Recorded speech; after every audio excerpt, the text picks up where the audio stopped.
Salut tout le monde, c'est Antoine. Ce mercredi 6 juillet, j'étais l'invité de France Info juste avant le discours de politique générale d'Elisabeth Borne. Alors ce discours de politique générale n'a pas changé grand chose finalement à ce que j'ai dit dans ma vidéo, puisqu'on savait déjà qu'elle ne demanderait pas de vote de confiance, et j'ai parlé de la motion de censure que va déposer la NUPES pour voilà, qu'on puisse savoir qui est dans l'opposition et qui ne l'est pas. Et j'ai dit dans cette interview à France Info qu'il y avait deux partis qui comptent accompagner le macronisme, LR et le Rassemblement national. Je vous laisse regarder cette vidéo et comme toujours, je vous retrouve à la fin. On va retrouver Antoine Léaumont, député LFI de l'Essonne. Soyez le bienvenu sur France Info. Vous attendez quoi, vous, de ce discours de politique générale de la Première ministre ? Pas grand-chose. Moi, ce que j'aurais aimé, c'est que Madame Borne finisse son discours de politique générale en demandant un vote de confiance. On sait désormais que ce ne sera pas le cas. C'est la moindre des choses, normalement, dans une démocratie parlementaire, que l'Assemblée nationale puisse se positionner vis-à-vis du gouvernement. Or là, elle ne le fera pas. Donc, nous avons fait la seule chose qui était en notre pouvoir, à savoir déposer une motion de censure, ne serait-ce que pour permettre de savoir qui se situe dans l'opposition et qui est prêt à accompagner ce gouvernement. Est-ce que à quoi ça vous avancerait qu'elle présente, que la Première ministre présente un vote de confiance et qu'elle soit minoritaire? Tout le monde sait qu'elle est minoritaire. Il y aurait un nouveau Premier ministre, ça retarderait l'examen des textes que vous jugez vous-même urgents.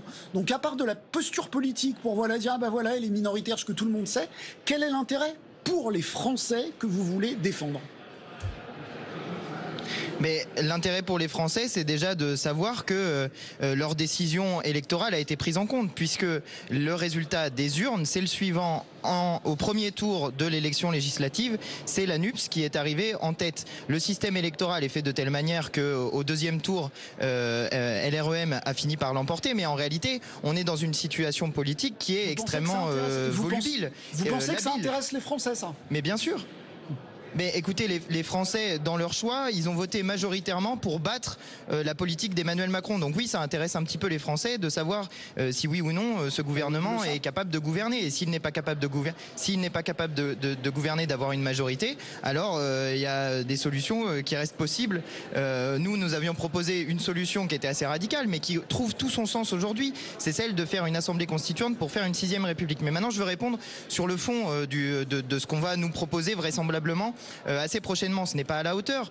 Quand on nous dit qu'on va augmenter de 3,5% les fonctionnaires alors même que l'inflation avoisine les 6%, c'est une perte de pouvoir d'achat. Donc ce qu'on essaye de faire, c'est de faire gober aux gens le fait que leur pouvoir d'achat va diminuer. Ce n'est pas à la hauteur. Nous avons, déposé une proposition de loi pour le pouvoir d'achat des Français qui est en mesure, elle, de répondre aux attentes des Françaises et des Français en ciblant plusieurs domaines. Je pense notamment à l'allocation d'autonomie pour les jeunes à 1 063 € par mois qui permet de répondre à une urgence sociale qui est celle des plus jeunes. Ces propositions de loi, ça fait effectivement partie de ce que vous pouvez faire pour vous opposer d'une certaine manière au gouvernement.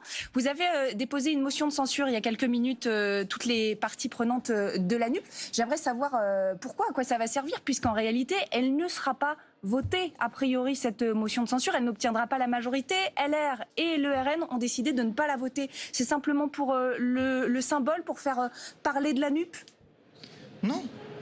Non, pas du tout. C'est ce que je vous disais tout à l'heure. Mais en réalité, dans une démocratie parlementaire, normalement, la ministre demande un vote de confiance. Si elle ne va pas au vote de confiance, la seule chose qui nous reste pour savoir si oui ou non l'Assemblée a confiance dans le gouvernement, c'est cette motion de censure. Mais vous voyez, vous avez vous-même décrit ce que ça permet de dévoiler politiquement.